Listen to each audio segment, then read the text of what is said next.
안녕하세요. 이번에는 압축 강도에 대해서 한번 알아보려고 합니다. 단열재는 물리적 특성 중에 압축 강도라는 게 있어요. 압축 강도는 쉽게 말해서 하중을 위에서 이렇게 찍어 눌렀을 때 이 단열재가 얼마큼 견뎌주느냐라는 것을 시험으로 성적서로 이렇게 제시를 하게 돼 있습니다.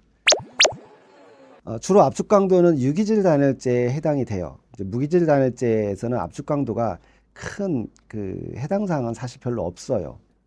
KSM 4898에 보면 단열재를 압축 강도를 구분을 해서 카테고리 1과 카테고리 2, 카테고리 3 범주를 3개로 나눴어요.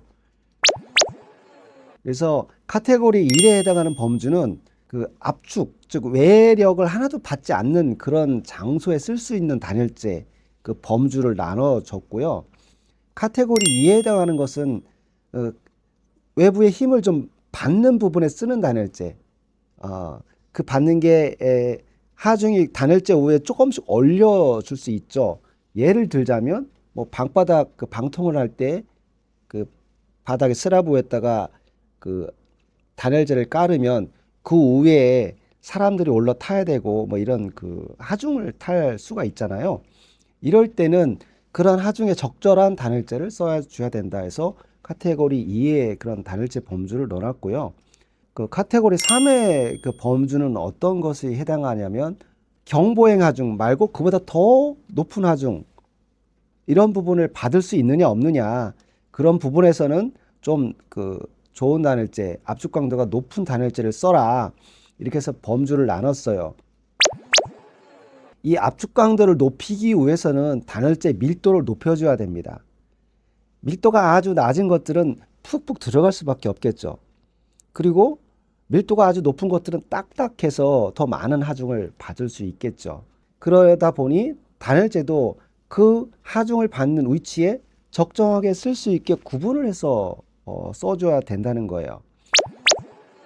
단열재 종류에서 보면 유기질 단열재 중에서 압축 강도가 가장 좋은 것은 아마도 XPS 단열재일 거예요. 압축법 보온판이 압축 강도가 거의 가장 좋아요. 그래서 기초 밑에도 쓸 수 있는 그런 큰 강성을 갖고 있습니다. 다만 압축 강도도 열 전도율과 마찬가지로 구분을 합니다. 즉 초기에 10%의 압축 강도가 있고 또 2%의 압축 강도에서 장기 압축 강도로 구분을 집니다. 10% 압축 강도라는 건 뭐냐면 단열재가 100ml를 만들어서 놨을 때 10ml, 즉 10%를 압축시키는 데 들어가는 누르는 힘, 이런 부분이 얼마큼이냐에 따라서 10% 압축 강도를 보여주고요. 그리고 2% 압축 강도라는 것은 그거보다 낮은 100ml짜리에 2mm 정도만 변형을 가져올 수 있는 힘, 그렇게 눌렀을 때의 압축 강도를 말합니다. 왜 10%와 2%를 구분을 하느냐?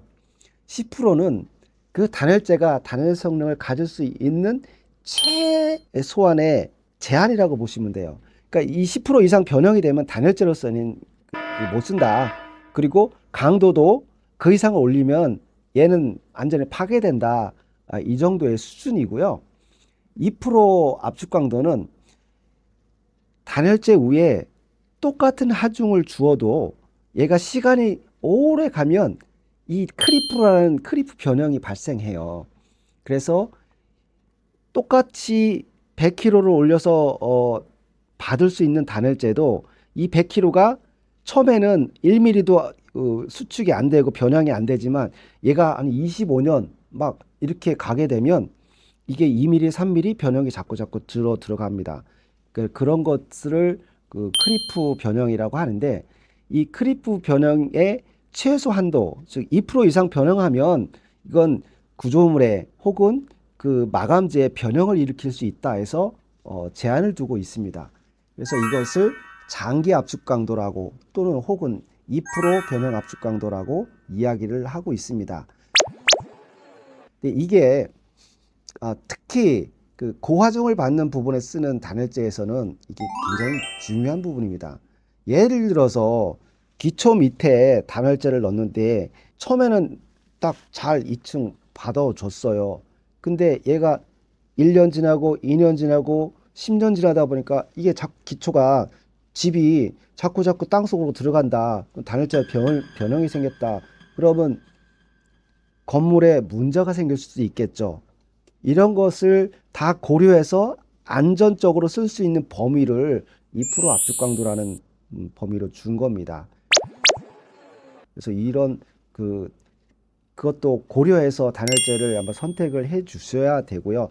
뭐 하중을 많이 받지 않는 곳에 쓰는 단열재는 사실 그 큰 문제는 없습니다.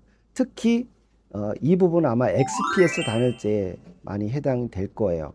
그래서 이 2% 장기 압축 하중에 대해서도 고려해 보셔야 되고요. 나머지 단열재들에 대해서는 하중을 많이 받는 곳에는 사실 쓰면 안 돼요. 그 뭐 작은 하중, 뭐 예를 들어서 뭐 한 5kg, 10kg, 뭐 20kg 정도 뭐 이 정도 받는다 그러면 뭐 어떤 단열재든지 아마 다 웬만하면 받아줄 수 있겠지만 무기질 단열재 같이 그 섬유질이나 유기질 단열재 중에서도 폴리에스테르 이런 섬유질 솜처럼 생긴 단열재는 위에다 하중을 올리면 절대 안 됩니다. 그러니까 방바닥에 깔 때 무기질 단열재를 깔고 뭐 이렇게 몰타를 친다거나 뭐 이렇게 하면 문제가 있다라는 거죠. 그래서 그런 부분에는 쓰지 말라고는 그 취지에서 카테고리 1과 카테고리 2, 3을 구분해서 사용하기도 합니다. 무기질 단열재 범주 속에 있는 폼 글라스라는 게 있습니다. 유리를 발포해서 판상형으로 만들던가 자갈 형태로 만든 그런 단열재가 있는데 그 단열재의 압축 강도는 유기질 단열재의 10배를 넘을 수도 있어요.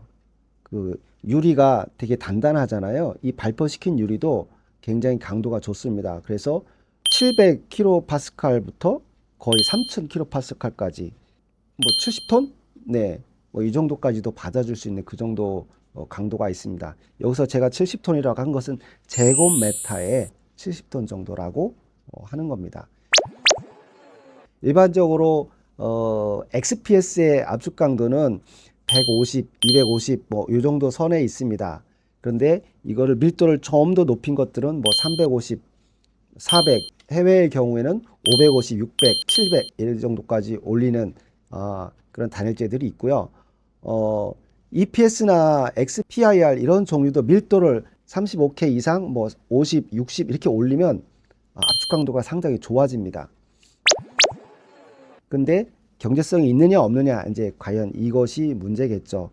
이렇게 압축 강도는 경우에 따라서는 필요한 곳에만 써야 되고 압축을 받는 위치에 쓰는 단열재들은 분명히 이 물리적 특성 중에 강도 특성을 고려해서 쓰셔야 된다.